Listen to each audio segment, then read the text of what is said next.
So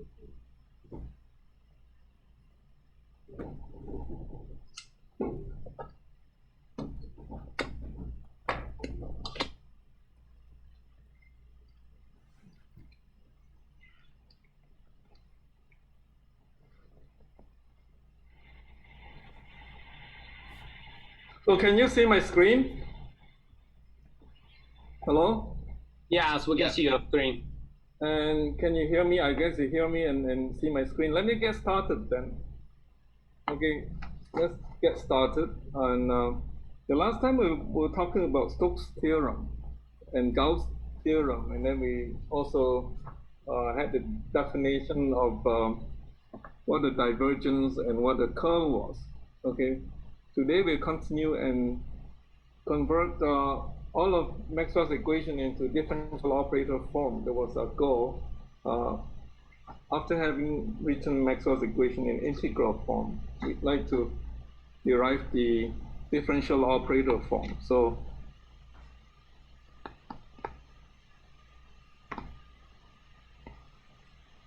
differential operator form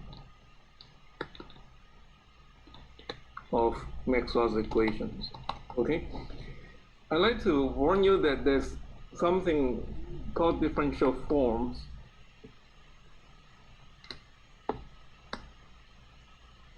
And please don't confuse differential operator forms with differential forms, because this is used by the differential geometry people.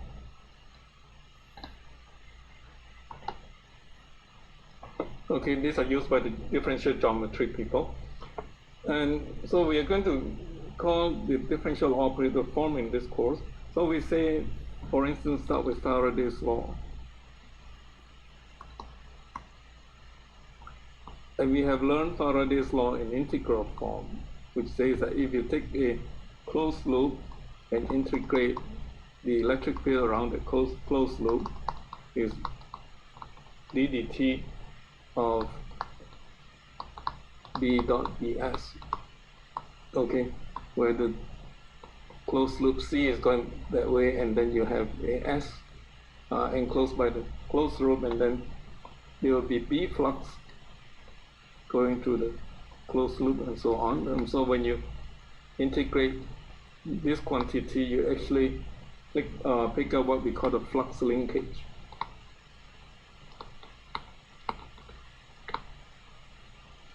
Okay, so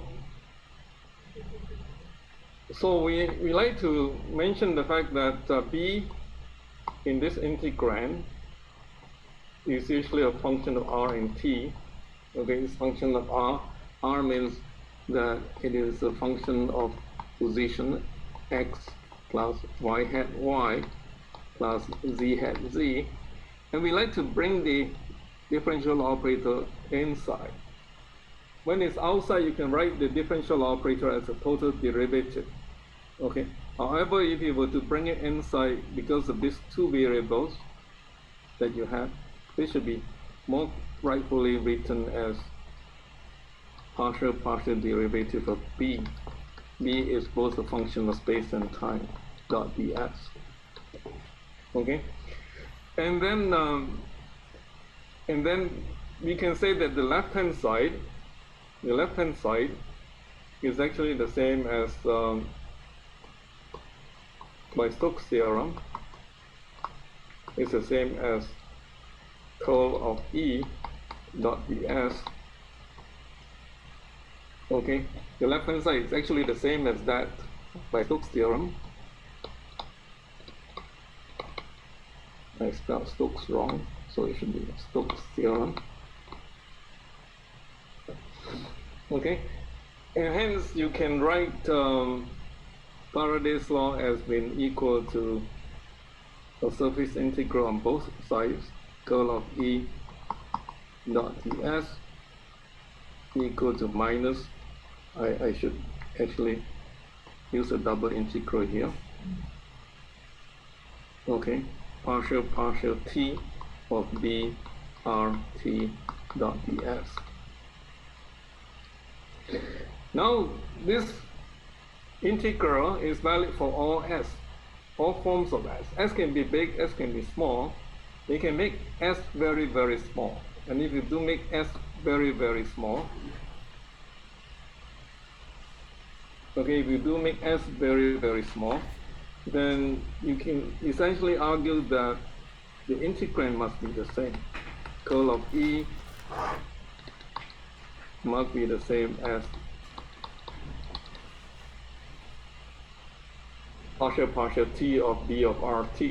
In other words, you look at this one, you can make S very small, you can make it so small that it's pointwise, then you can remove the integral and argue that the integrand must be the same. And this is Faraday's law in differential operator form.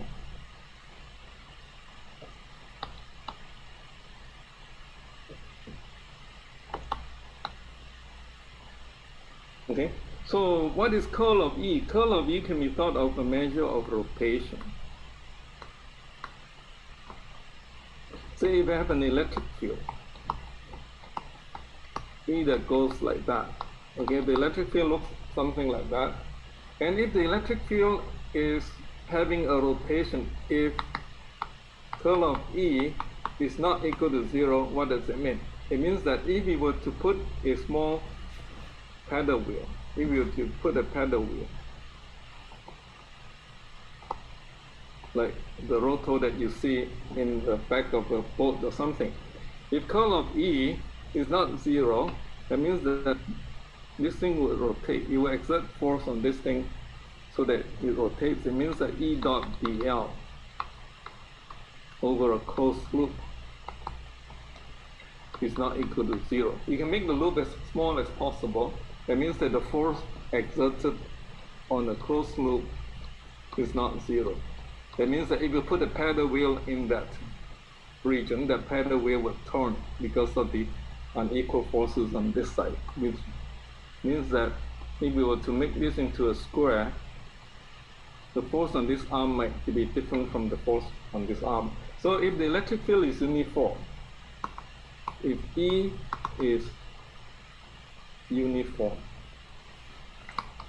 it means E must be 0, because if E is uniform, if you put a paddle wheel in there, the paddle wheel wouldn't turn.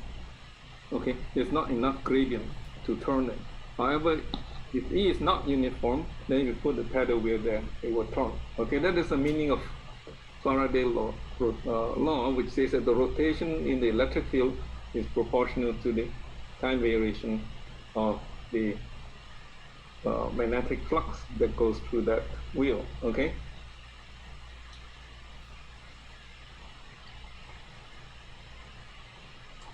And we have proved Faraday's law by applying that to a small loop. Okay, you can apply that to a small loop, and we have done that in the last lecture, and we will not belabor the point. And you can also, by the same token, express Ampere's law. So let's look at Ampere's law next. Ampere's law in integral form says that H dot dl over a closed loop should be equal to d dt of a surface that the loop encloses plus I. Okay, so if you have a closed loop C, and then if there's a surface S that this closed loop encircles, and if the electric flux P that goes through the closed loop, and if there's even the current I that flows through it, and the current I that flows through it, then Ampere's law says that the integration of the magnetic field around this closed loop should be equal to the time rate of change of the electric flux linkage. This is the electric flux linkage. Okay, plus the current that goes through it. So if there's no flux linkage, then you have this old Ampere's law. This is the old law. Okay, and it doesn't have this flux linkage term, and that equation just says that if you have a magnetic field, you integrate around the loop, it equals the current I that goes through the loop. That was old Faraday's, old Ampere's law. And this additional term is due to Maxwell, they call the displacement current term.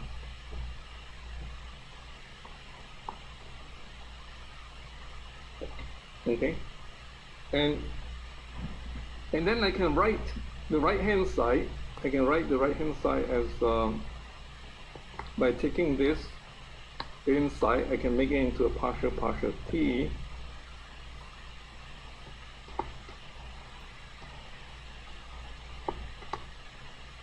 Sorry, I shouldn't have a closed loop there. A partial t. D again is a function of position and time inside the loop, the integrand. Okay, plus I can write it as current density J dot ds. And then the left-hand side, I can use Stokes' theorem and write the left-hand side as being equal to ds dot curl of H.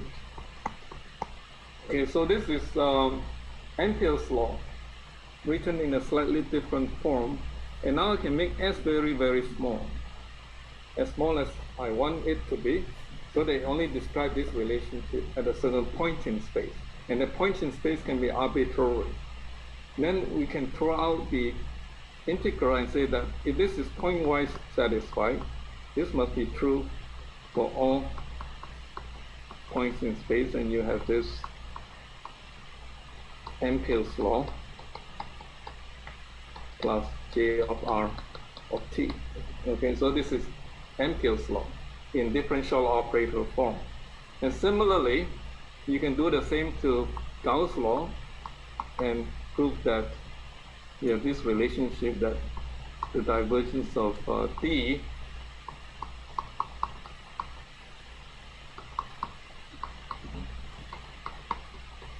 and then you have divergence of B.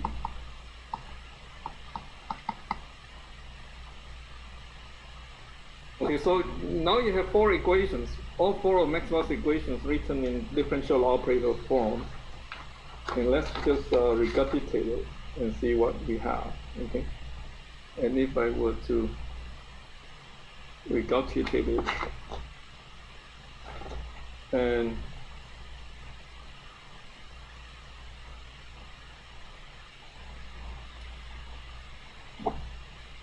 I will have the first Maxwell's equation, which is Faraday's law, written as curl of ERT must be equal to minus the B of RT partial B with T, and then second of Maxwell's equation, which is Ampere's law, okay, is partial T of B of RT plus J of RT. And then the third of Maxwell's equation, which is Gauss' law for the electric flux.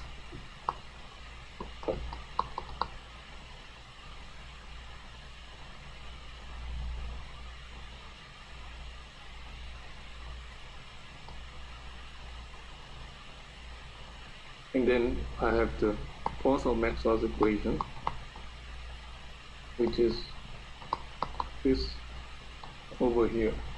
Okay, and then you know that the curl can be obtained by writing things in Cartesian coordinate. It will be something like in Cartesian coordinate, the Young operator is given by this operator, where x, y, and z hat are unit vectors. Okay, curl. So if you want to curl this with A, just find vector A and express in terms of Cartesian coordinates, and you express this curl operator in this manner.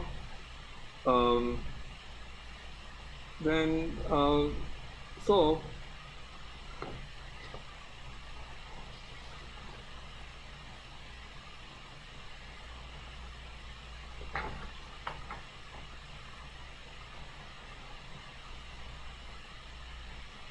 So the important thing to notice is that are there any questions so far? Does anybody have any questions so far?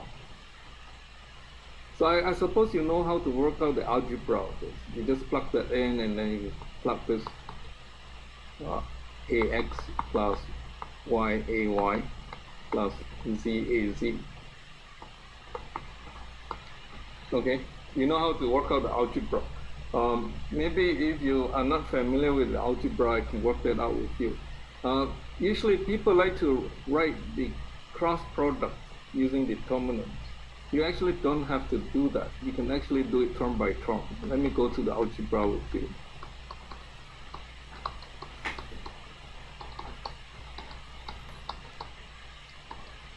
Okay, let's put this in Cartesian coordinate as well.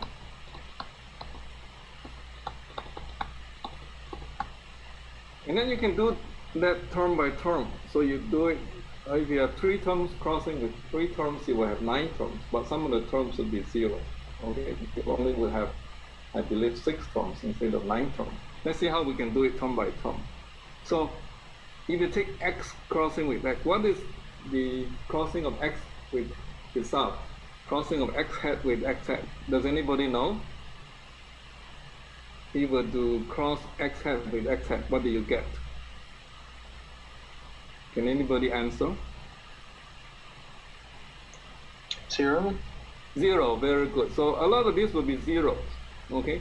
But you can do the crossing of the other term quite easily without using the determinant approach. So if you x crossing with x is 0, but if you x crossing with y, what do you get? X crossing with y will give you, you may take this term and cross with this term, term-wise crossing. What is all x crossing with y? Plus z. Yeah, plus z hat. Okay, in Europe they call it z, but in America we call it z hat. Okay, so then you will have partial add of ay. Okay, and then x crossing with z. What do you get? X crossing with z, and if you can do x, y, z, x crossing with y, I guess you can draw it if you have problem. So if you x crossing with z, then you have minus y, right?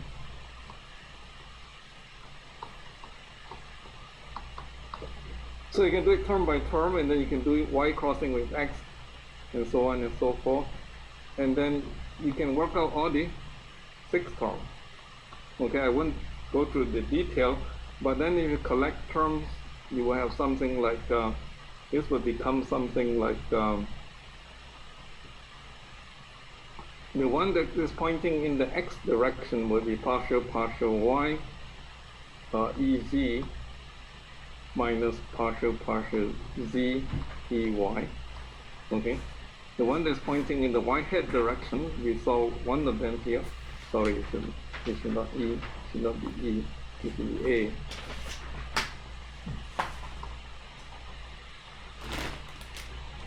Okay, the one that's pointing in the y hat direction would be partial x az minus partial z ax.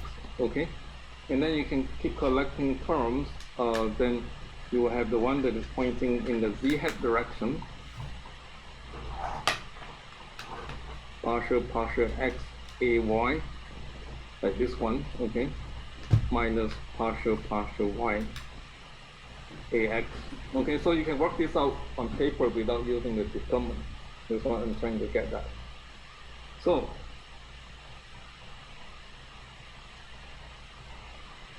let me save this before I lose it.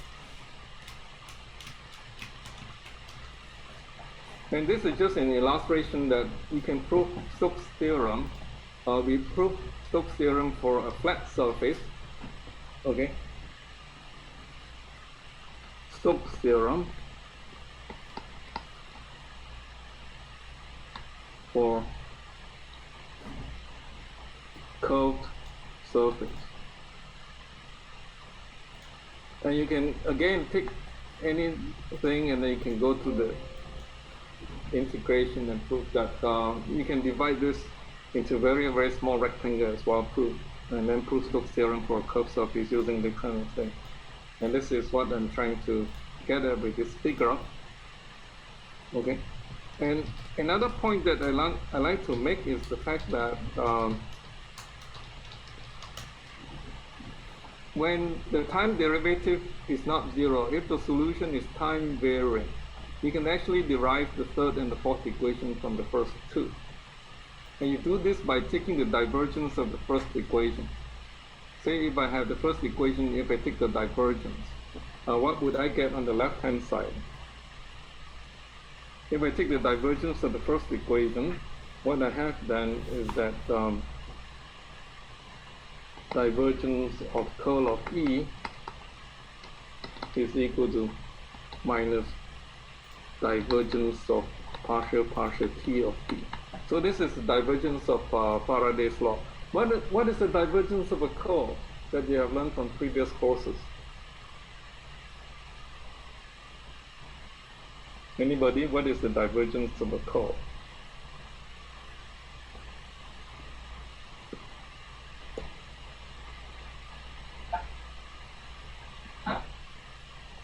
Anybody wants to volunteer and answer for the left-hand side?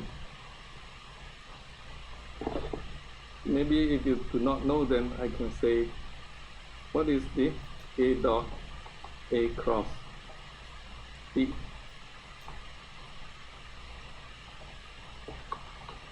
What is it quantity equal to? 0.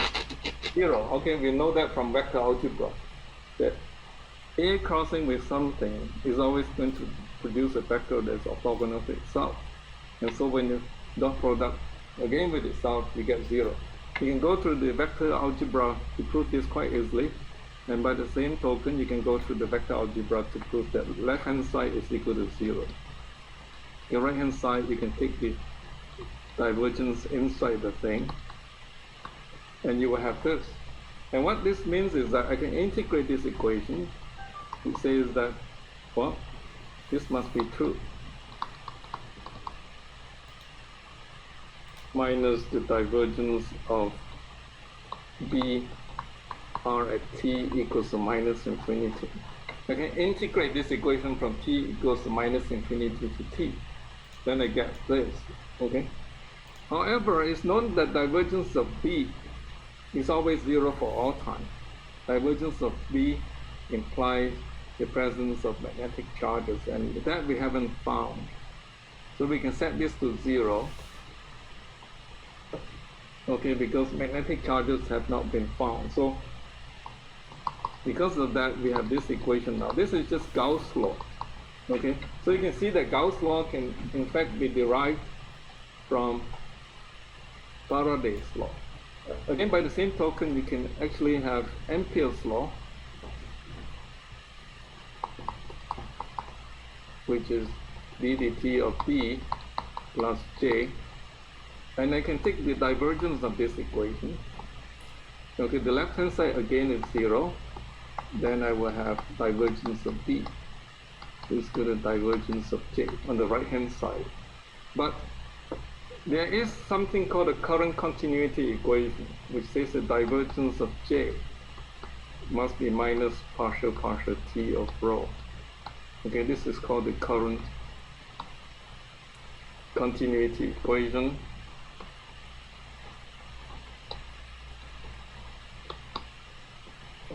Okay, this is the current continuity equation.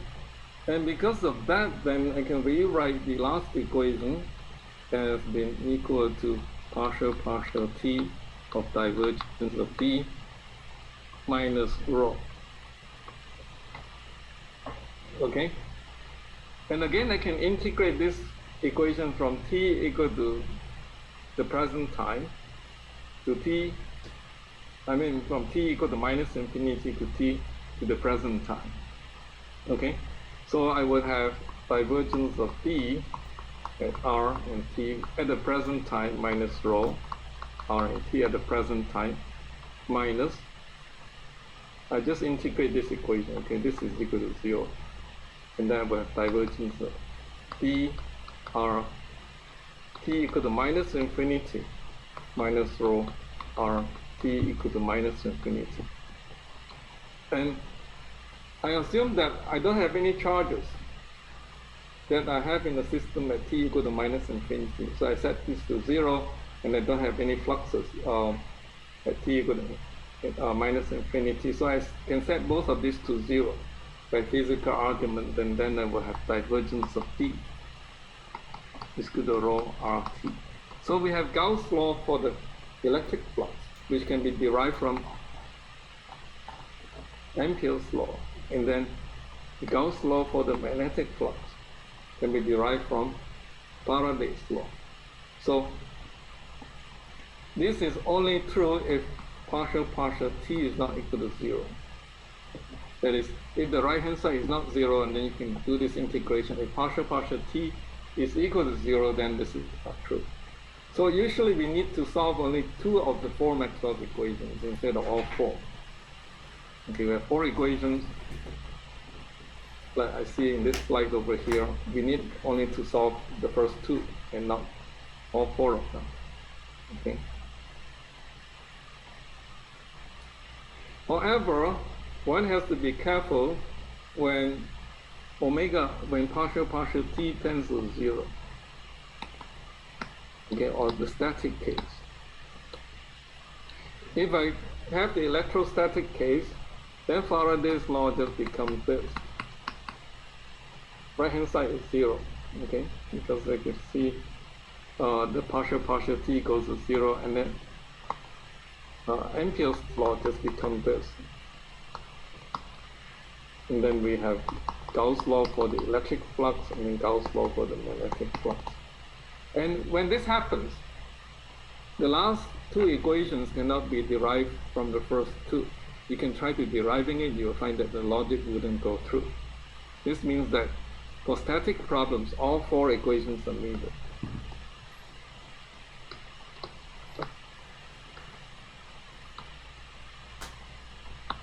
Okay, all 4 equations are needed for static problems. So, any questions so far? If not, let's move on then. Let's move on to discussing about the constitutive relationship. So we have 4 Maxwell's equations, and we say that the first 2 are sufficient. So if partial t is not equal to 0, then we have Faraday's law, which is this equation over here, and then we have Ampere's law, which is this equation over here. And then the third and the fourth Maxwell's equations are derivable from this first 2. So why bother to solve them when they're derivable? So for electrodynamics,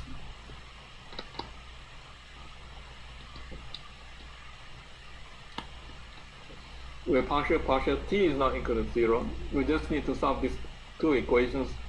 But if you look at these 2 equations, how many unknowns are there? Say if J is known, say if I assign to you this as a mathematics problem, I give you the source, and if I give you the source, can you tell me what the electric field, can you solve this problem? In other words, no, you cannot, because if you count the number of equations, if J is known, then E, B, H, D are the unknown.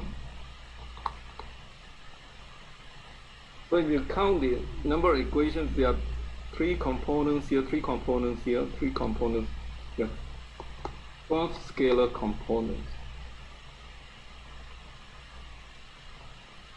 And this is a vector equation, so you have 3 equations here, 3 equations here. So you have altogether 6 scalar equations from 2 of these Maxwell's equations. You can think of them as 2 vector equations or 3 scalar equations. Okay. Therefore, these 2 equations themselves are not sufficient for you to solve for all the unknowns, E, B, H, D, and so on. We need additional equations in order to solve just these 2 equations alone. So we need what is known as the constitutive relationship. Why is my thing not responding?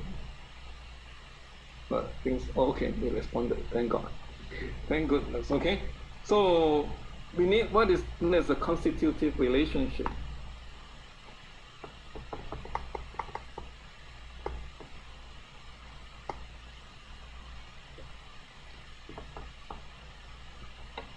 Okay, we need what is known as a constitutive relationship. And for free space or vacuum,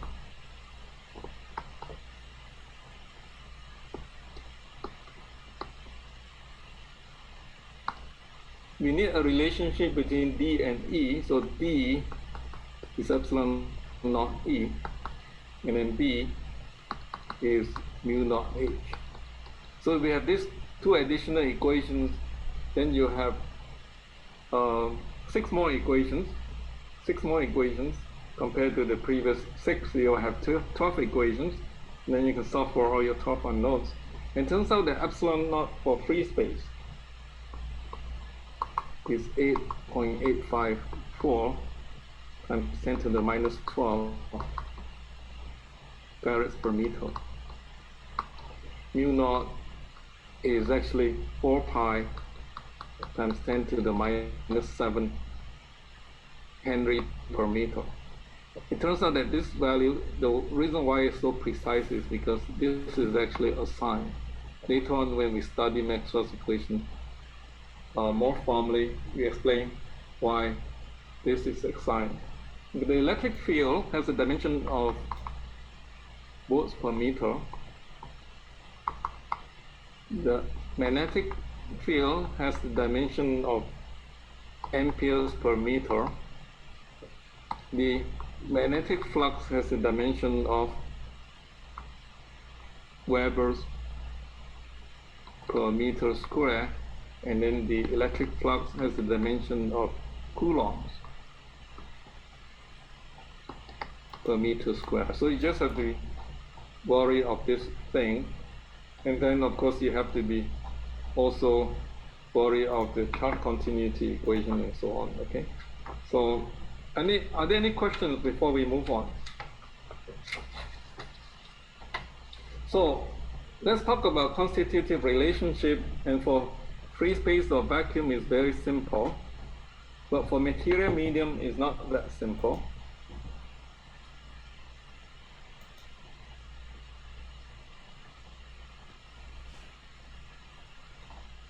Let me save this before I lose this.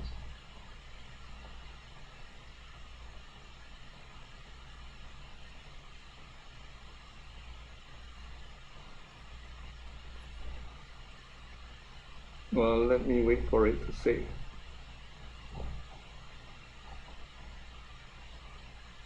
I don't know why it's not saving.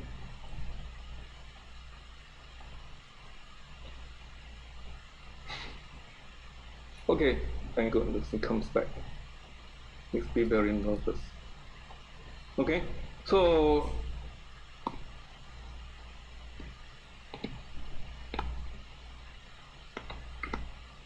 it is through the constitutive relationship that we can describe what material media.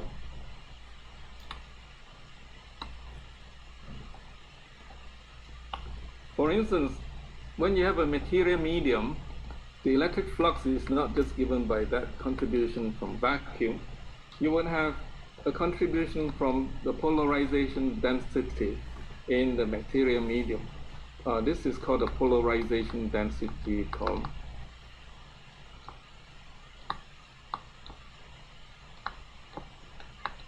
In other words, the displacement current is not only coming from vacuum electric field, but if you have little dipoles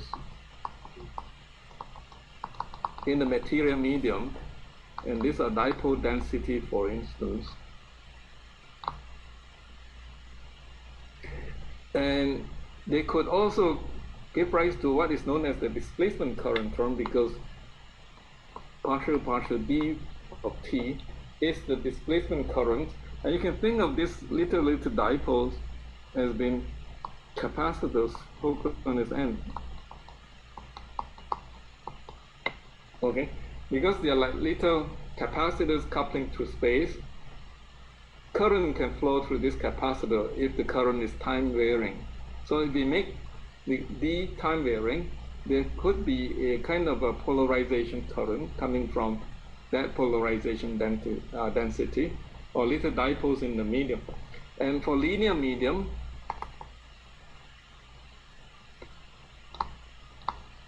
we can assume that P is linearly proportional to the applied electric field. Okay, the applied electric field, these dipoles, okay, these little dipoles, the way they are polarized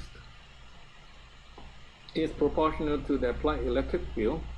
Okay, and let's assume that this relationship to be linear.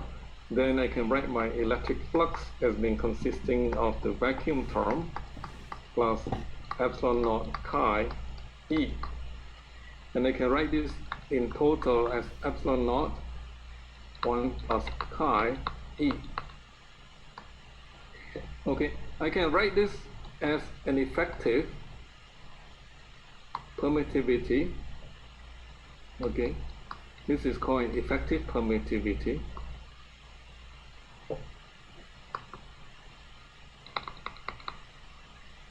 Or some people will write this as epsilon naught epsilon r E.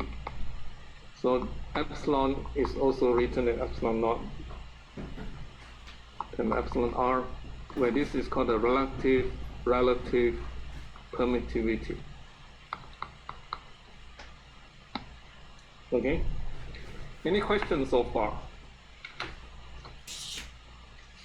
Okay. The same goes with the magnetic materials.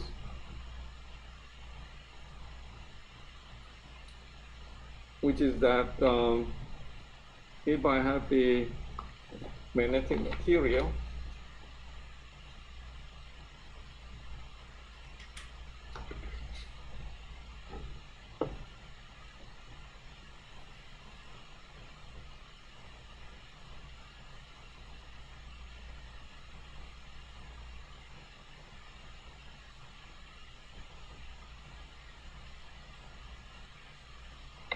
okay, so if I have magnetic material, if we just vacuum, for the vacuum case is equal to that.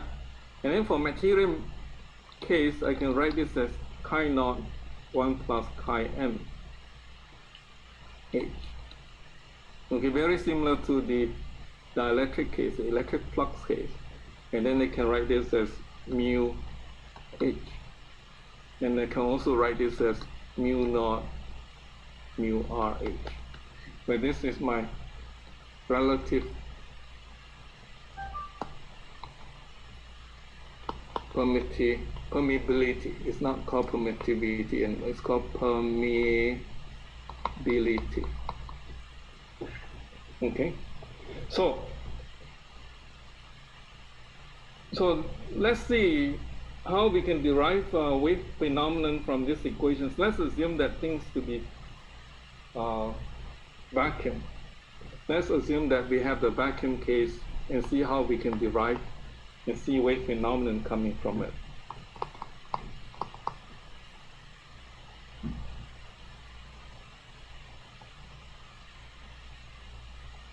Okay, then if you look at Maxwell's equations, Faraday's law, which is just minus partial T of B, and then for the vacuum case, it will be just partial T of mu naught H, and then it can be written as partial T. Let me put the mu naught on the outside. Since mu naught is independent of time, I can write this as such. Okay, and then I can actually look at the first two Maxwell equations and actually derive a lot of things from it. Let's assume that J is equal to 0, so curl of H is partial T of B would be partial T of epsilon E, but this will become just epsilon naught partial T of E. Okay, and I'm assuming that J is equal to 0, source free. This is usually called source free. You know, you don't have the source in the system. And this is like open space or vacuum where we don't have the source. Let's see if we can derive wave phenomenon out of this. Okay, let's see if we can derive wave phenomenon out of this. The way to do this is actually take the curl of this equation. You take the curl of that equation, you get curl of E, and then I take the curl of the rightmost expression.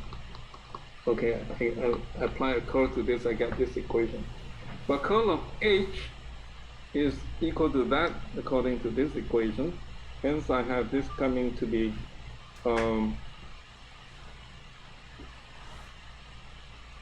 minus mu naught epsilon naught partial t 2 times of E. Okay?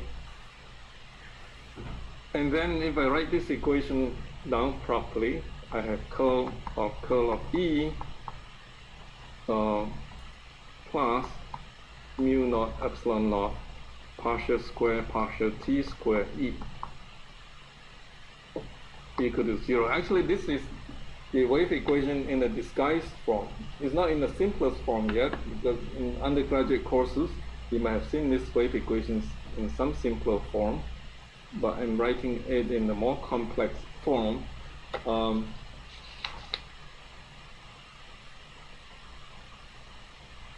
So I like to make a notice that when we write something like this, okay, we're kind of sloppy. We just took the curl of this.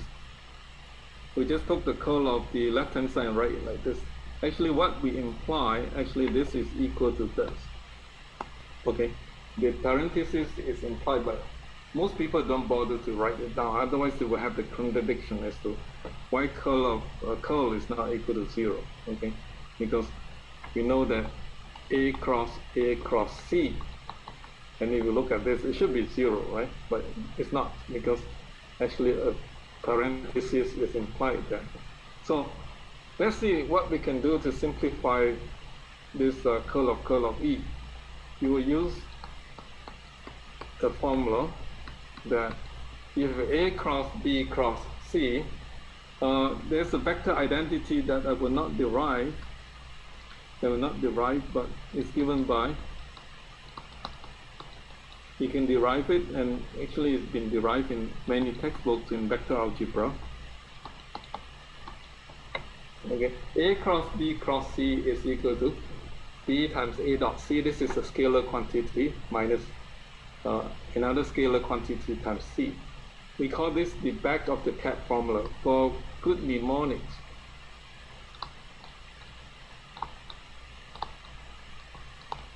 We call this the back of the cat formula. Okay, this, you can see that this is back, right? This is just cat. So that will give you a mnemonic on how to memorize this formula. And if we apply this to this double code,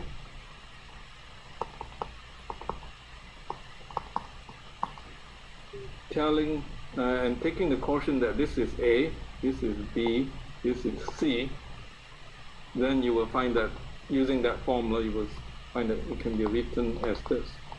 But there has to be a caution when you use this formula, because A and B are operators.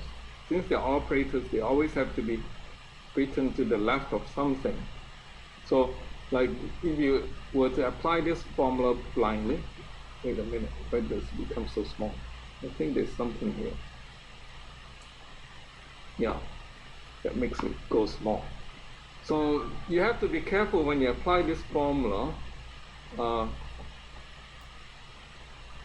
because otherwise you end up with the del at the end is acting on nothing. So you actually have to reverse the order of this C and this parenthesis when you apply this formula.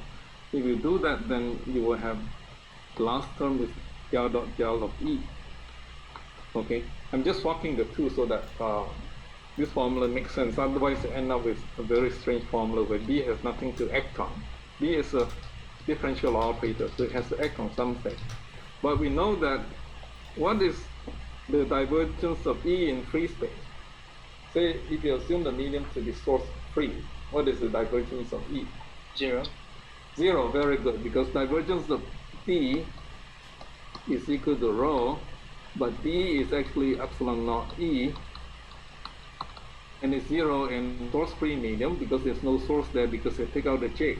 J and rho are related by this formula. So if J is 0, rho must be 0, okay? And J equal to 0 implies rho equal to 0, and then this again implies that divergence of E equal to 0 because epsilon can be taken outside this divergence operator, and hence this can be taken away and removed. And if I do that to this formula, okay, I have this double curve formula. Let me see. I have this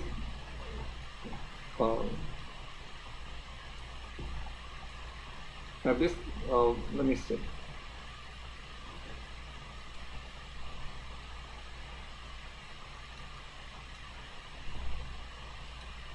I have this double curl on the left hand side.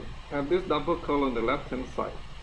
Now I can just replace it with a Laplacian because this term is 0. Okay, so if I do that, then the equation that I have would have become something like minus the Laplacian of E, where I take this to be called the Laplacian. I get the dot product between two del operators, and I have that to be true, and then I will have the remaining term, which is mu naught epsilon naught partial square partial t square E is 0. Okay, and this is what we call the wave equation. Okay, you can actually work out this double dot very easily because, as we said before, del is equal to this in Cartesian coordinate.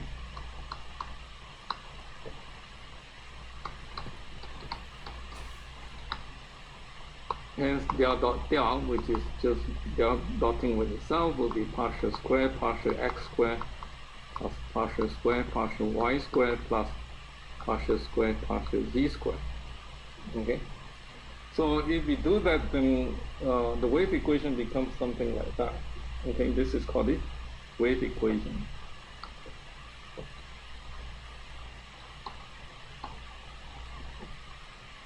Okay, this is the most wonderful part about Maxwell's equations when it was completed in the 1800s. And if you notice that this wave equation can come about only if you do not throw out this term. If you look at this derivation, okay, we look at the derivation of the wave equation here. If we do not throw out this term was the displacement current term. It was kept there, and we just throw out the current source term. And because we kept this term, so when you take a double of curl, we replace curl of h with this, and the right hand side becomes this. And it's very important that this term is there. And because this term is there, we have the wave equation. If the displacement current had not been there, we would not have this term. We would just have Laplace's equation, which does not support a wave phenomenon. Okay. So let's see what we can do now. So let's assume that we have a very, very simple. Let me see. This is okay. Let's assume that the electric field is very simple. Electric field is just something that points in x direction, and then it only has one component, and then it varies only as a function of z.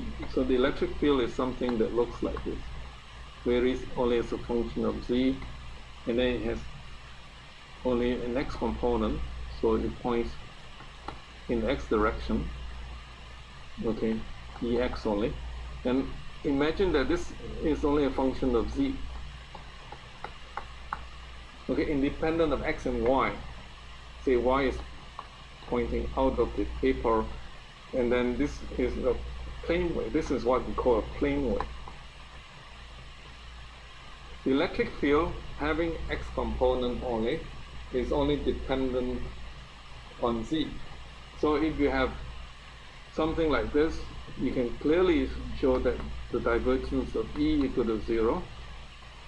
Okay, divergence of E is equal to divergence of Ex x hat, which is the same as partial x Ex. And there's no x dependence in this equation, so it clearly has to be 0. So it satisfies the source-free condition. And then if you were to take the Laplacian of E, and then with Laplacian of x hat, Ex, z, and t, okay? Since this function is only a function of z, you can also write this as partial square partial z square Ex z of t. Okay? There's no more y dependence. Partial x is equal to 0, partial y equal to 0 for this special function. So our wave equation greatly simplifies. Laplacian also becomes greatly simplified. Greatly simplified. And then what we have is that the wave equation now that we have derived previously, which is Laplacian of E minus mu naught epsilon naught partial t square of E is equal to 0, now just becomes partial square partial z square Ex zt minus mu naught epsilon naught partial square partial t square Ex zt. And this is called the 1D wave equation. One dimension, okay, one dimension. Maybe I shouldn't use D because D might confuse you with the electric flux.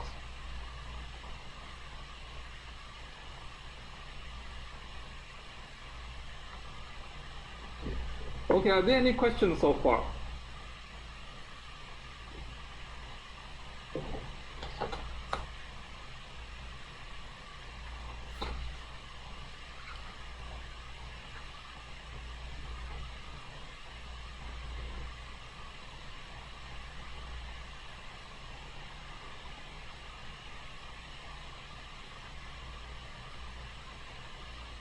Okay. So if you look at the wave equation, a typical wave equation would look something like this.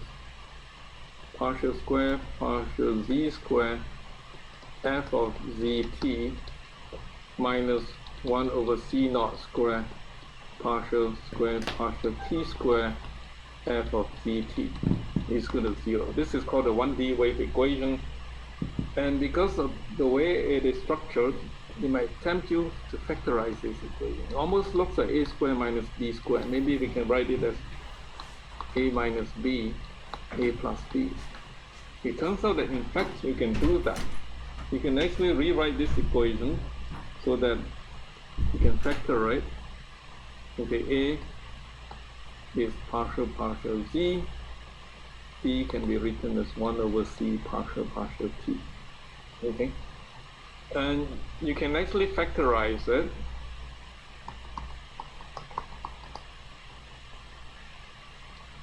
And then factorize it as two products, okay, with a plus sign here, and then f of zt. So you can write the wave equation as the product of two factors, and it doesn't matter what order have the factors in. You can also write it as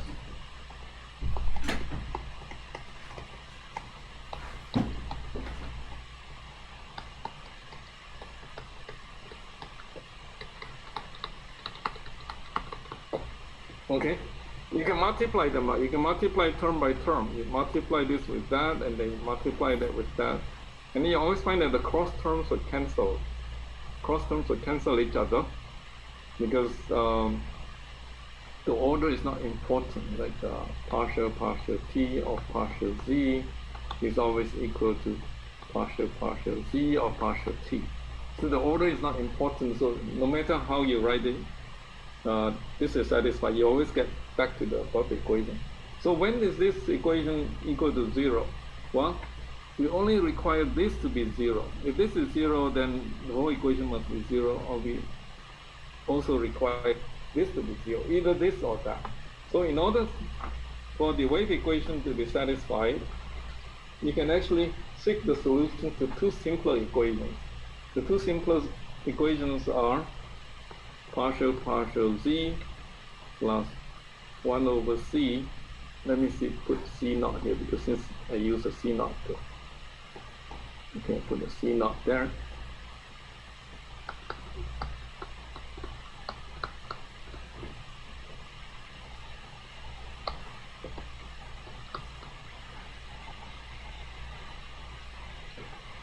And then I can have minus, let's call the first expression f minus, and then the second expression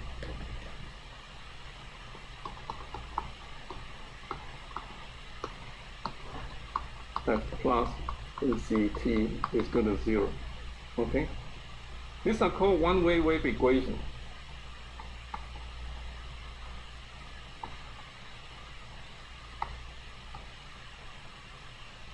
Or the effective equation.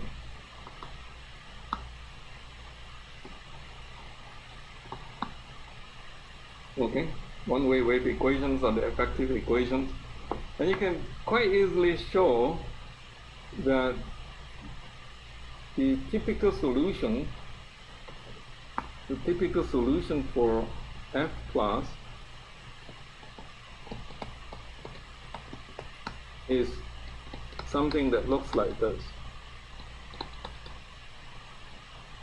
And then the typical solution for f minus zt is f minus z plus c naught t. Okay? That you can show by back substitution quite easily. You substitute this expression like f plus into the second thing, you'll find that, well, if you take the partial t, let me see if this works.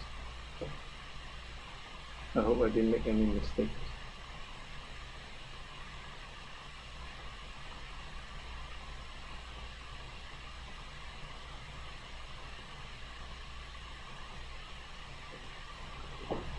Well, it looks like that I might have the sign reversed.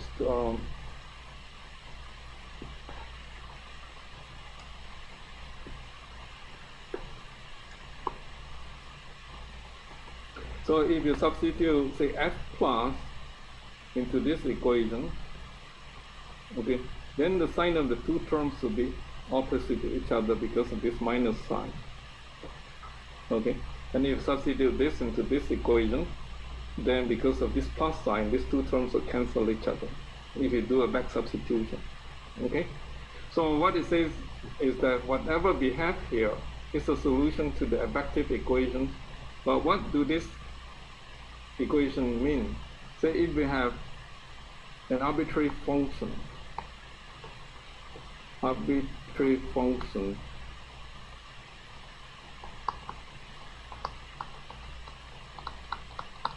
say we can set t equal to 0 first. We can set t equal to 0, then that function might look something like this. Okay, this is not quite correct to say that it looks like this. So if this equation looks this function looks something like this, and we set t equal to 0, okay, and what it says is that if we set t to be larger than 0, if t is larger than 0 now, okay, if I were to replot the same function again, you see, so in order for the argument to be 0, so this thing would just move to the right hand side a little bit. Can you see that? Okay, the distance that it should move is c naught t. Okay, so as t increases, this function is traveling to the right hand side. And similarly, you can show that if I have this function f minus z minus c naught t,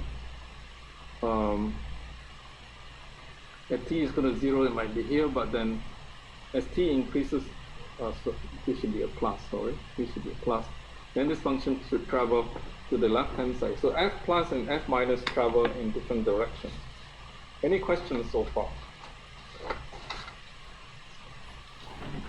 So this is wonderful. This is wonderful in the sense that, well, the pulse shape doesn't change. The wave shape does not change, but this waveform just zips through space.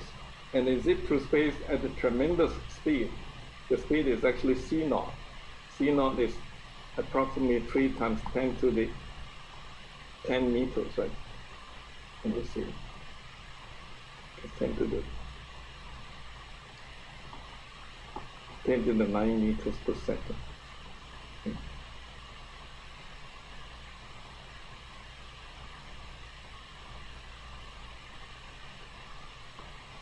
Okay, so it actually zips through space through at a tremendous speed. Okay, at a tremendous speed, and this is wonderful. This is wonderful for people like us living on Earth. This is actually going through 7 times around the globe in 1 second.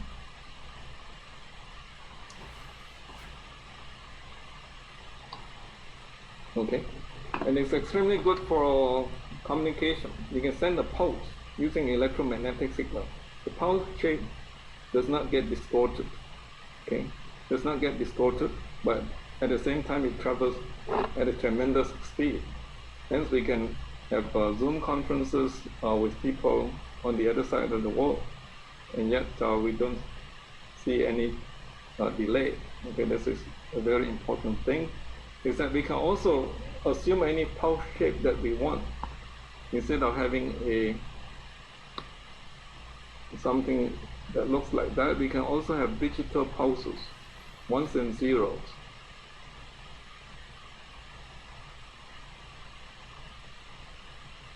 Okay, this might be standing for 1 0 1 0 1 0 0 1. So you can send digital signals using these waveforms, and they can be sent through the globe using digital communication system.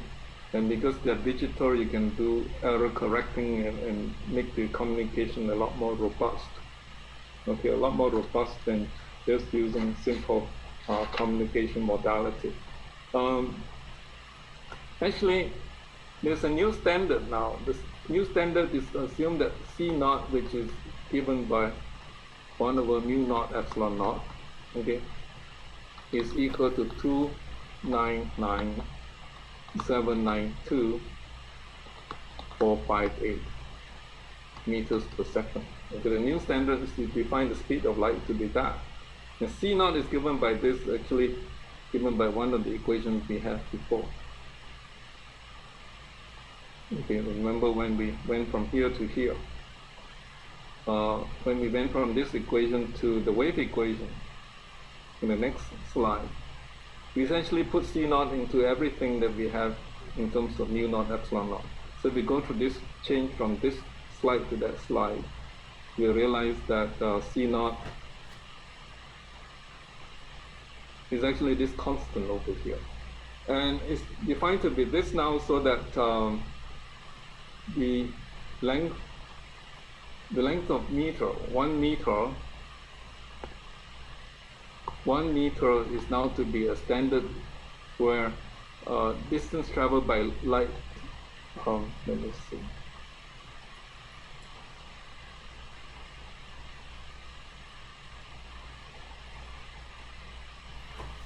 Okay, 1 meter now is defined to be the distance traveled by light in 1,299,792,458. Okay. If you take the speed of light and multiply it by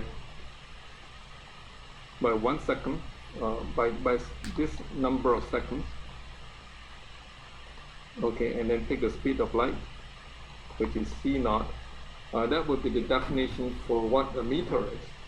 Okay, so a meter is now defined to be the distance traveled by light in that time.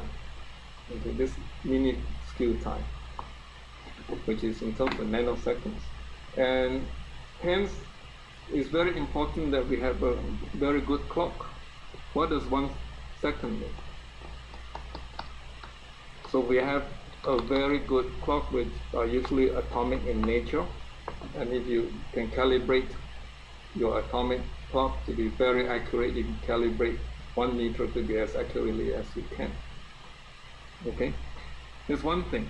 Another thing is that I like to emphasize is that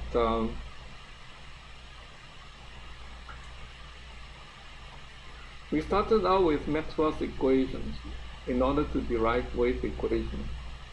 The Maxwell's equations that we have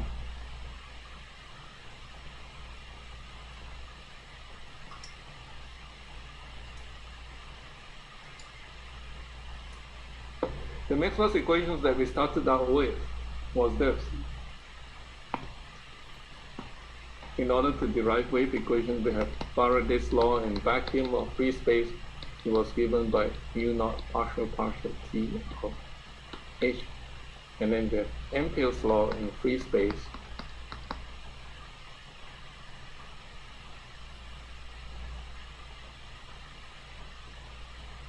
Okay? And when you look at this equation, it turns out that mu naught is not necessary. We can actually absorb the definition of mu naught into H. For instance, we can say, think of a new H prime, which is defined to be mu naught H. And then I can multiply the second equation by mu naught, and then I will have curl of H prime equal to mu naught epsilon naught partial T of E, and then the first equation would just become curl of E is minus partial T of H prime.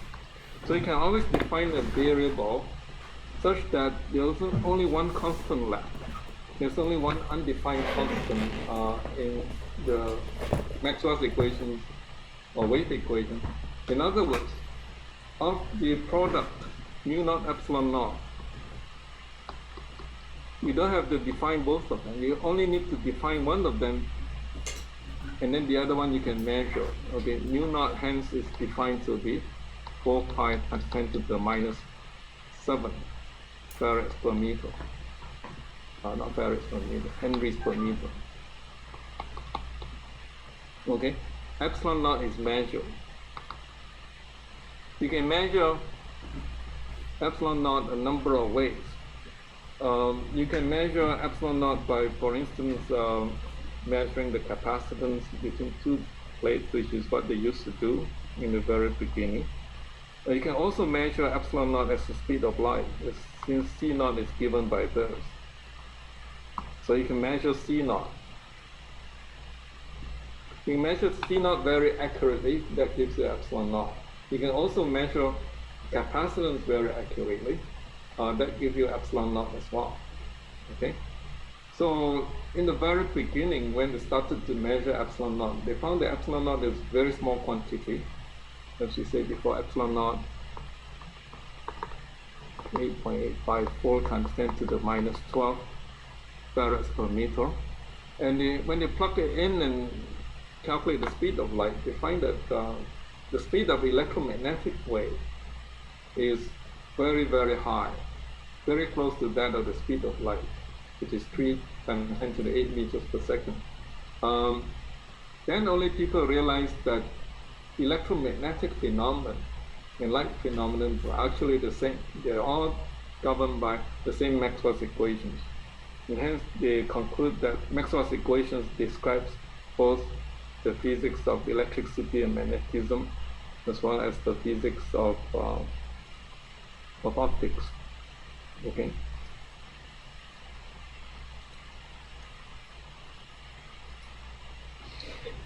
And another thing that becomes very important is that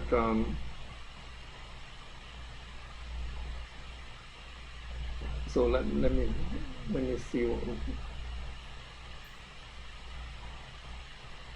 So in the beginning, as I said before in my previous lecture, it was thought that light and electricity and magnetism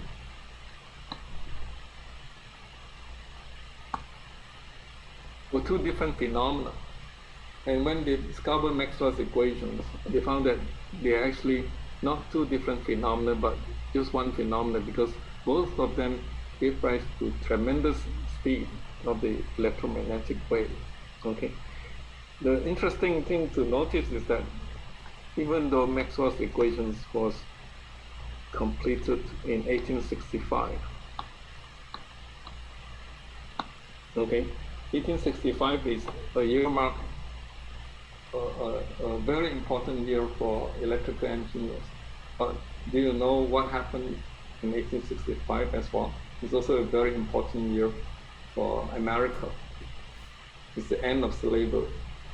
Okay, end of slavery, but not the end of segregation. As many people will point out to you, then it was not until 1883 that Henry Hertz, I think it's not this way, Henry Hertz,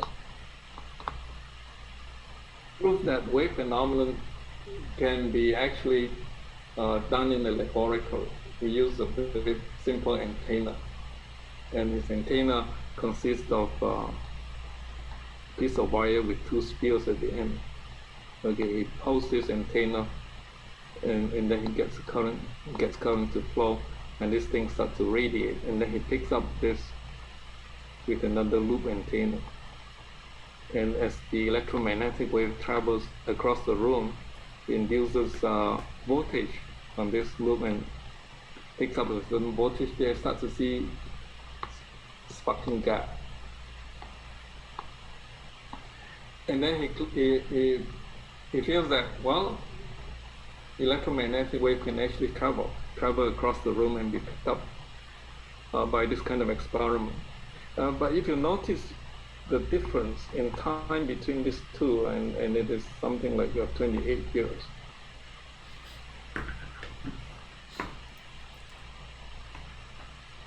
Sorry, this should be 88. Okay, 23 years later. It was not until some 23 years later that Henry Hertz understood Maxwell's equation and started to make experiments in his laboratory. Of course, this is in Germany. This is in UK. Okay, so despite the fact that people were not very friendly to each other, the scientists were still exchanging ideas. Okay, and some 23 years later, then only people in the continent, in Europe, understood Maxwell's equation and started to do experiments with them. And what is to be noted here is that it happens the same with new knowledge. When some new knowledge were discovered, it takes a long time for people to digest them. The same with Maxwell's equations. Nobody understood what Maxwell's equations were all about. And people used to say that if you take or pick up Maxwell's book, nobody can read beyond the first 50 pages of Maxwell's book because it was so difficult to read. And Maxwell actually did not write those equations in the present form that we see them now. The person who rewrote Maxwell's equation is actually Oliver Heaviside.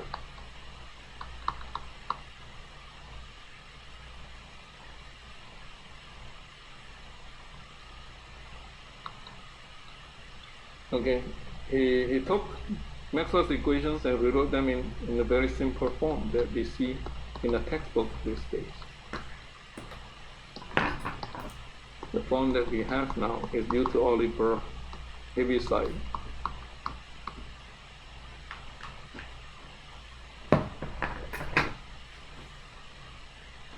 Okay, And James Clerk Maxwell actually wrote this equation in a much more complicated fashion. He wrote some things like with a lot of equations. I don't know. I didn't study the details, but he all documented this in his book on electricity and magnetism. Okay, so are there any questions before we stop here?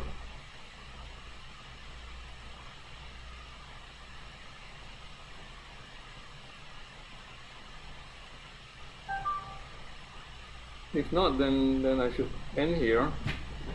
Professor Chu, I have a question regarding the back of the cap Yes. formula.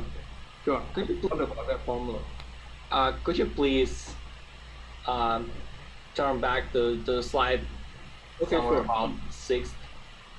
Sure. I'm saving my slides. I don't know why it took so long to save today. Does anybody have any idea as to why it takes so long to save? I think it's due to the large size of the file and problems with operated memory. Yeah, I'm not sure of memory though. I'm pretty sure about it. So let's go back to the back of the cap formula, which is here on this slide. So yeah, this is the back of the cap formula. What I see. Well, my question: if we apply this formula to the this double cross product of the curls on E, how do we turn from the last term to the actual Laplacian? Yeah. So what happens is that it's best to remember this back of the cap formula this manner. But if this is let me see if I can write. If this is a vector E, this would be a del. This would be a del. Okay. The del is an operator, so you cannot write the last term as E del dot del. Doesn't make sense. Yes. This has to operate on something. But this is a scalar. This scalar quantity can go in front of a vector with no problem, right? Yeah. So it's put in front of the vector. Does that make sense? Is this convincing enough? Yeah, and then just by definition we have the Laplacian out of that scalar product. Because this formula can be proved many ways, and many different textbooks will use different arguments to prove that. You can also prove this formula by direct substitution. Say if you plug in the Cartesian components of A, B, and C, and then you do all the very heavy arithmetics you get from the left-hand side to the right-hand side. So it actually doesn't matter whether these are Cartesian vectors. They can also be differential operators. Okay, they can also be differential operator. You plug in and you go through all the derivation. It should still hold true, except that when you work with del operator, the differential operator always has to operate on something to its right. So you get caution of this. Then the derivation is straightforward too. Yet another question. Yes. Does it hold in the other coordinate systems like spherical and so on? Oh yeah, it holds true too, because the divergence and the del, the cross. Okay, this cross and the divergence, they are defined using Cartesian coordinates, and we prove them using Cartesian coordinates. But they are physical notions. They also hold true in spherical as well as cylindrical coordinate system. You can use the same definition. The curl is, the divergence is you take this thing and then do a surface integral and then divide by the volume or something. Okay, and then you can go through those definitions in spherical coordinates or Cartesian coordinate, not Cartesian or cylindrical coordinate system. The same thing would hold true, even though the algebra is more complicated. Okay, and then you define the curl. Curl is defined to be the integration over a small surface divided by that small surface. Okay, and that's how we define a code to be. And you can do this proof in spherical as well as cylindrical coordinate system. But the best is you memorize them using the back of the textbook, and these are usually given at the back of the textbook. You use those formulas from there instead of having to derive them. Okay? Yeah, very good questions. Any other questions?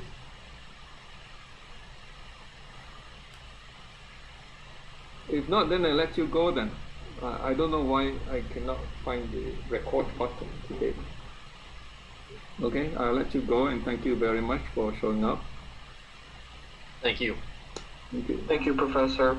Thank you. Professor. Thank you. Thank you, Professor. Thank you. Thank you.